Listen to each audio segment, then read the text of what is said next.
Transmission de flambeau entre les auditeurs de la 3e et 4e promotion en ingénierie de genre de la structure chère UNESCO aux femmes et pouvoir de décision. Cette passation marque le début du programme de formation de la rentrée académique 2020-2021.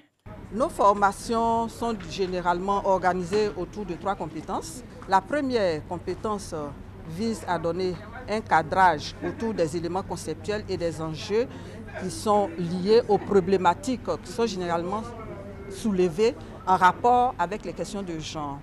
Et la deuxième compétence renforce nos capacités en matière de méthodologie et nous permet d'acquérir les outils de diagnostic de planification. La troisième compétence, c'est autour de l'intégration. Comment utiliser tous les outils que nous avons reçus.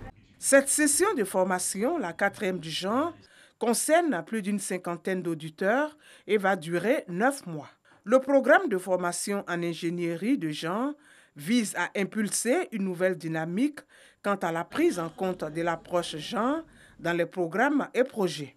La formation en ingénierie du genre vient combler un vide en termes de renforcement de capacités techniques pour agir avec des outils pratiques. Ça nous permettra de changer la manière de faire le développement. Le but final, c'est d'avoir un développement durable et équitable, ou bien une société performante et rentable.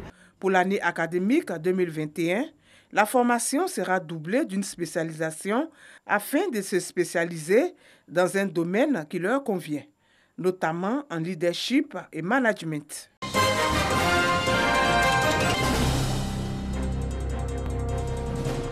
Bonne nouvelle pour les femmes de la région de Gbeke. Une structure financière pour soutenir l'autonomisation et l'inclusion financière féminine a ouvert ses portes à Bouaké. Cette institution veut ainsi contribuer à l'autonomisation de la femme, surtout celle du milieu rural.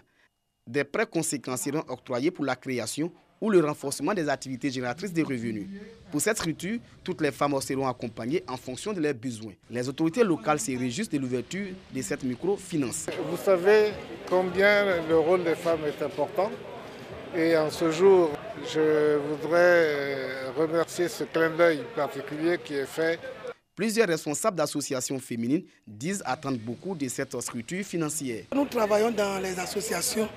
Ça va nous permettre d'aller de l'avant en aidant nos mamans, nos sœurs.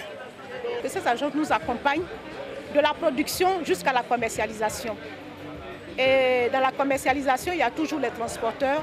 Et qu'on nous fasse des prêts pour que nous puissions faire venir nos produits au niveau des usines et que nous puissions les transporter sur Abidjan pour la bonne commercialisation.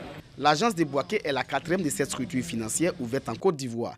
Créée en 2018, cette institution a financé plus de 3000 activités pour une enveloppe estimée à 20 milliards de francs CFA. «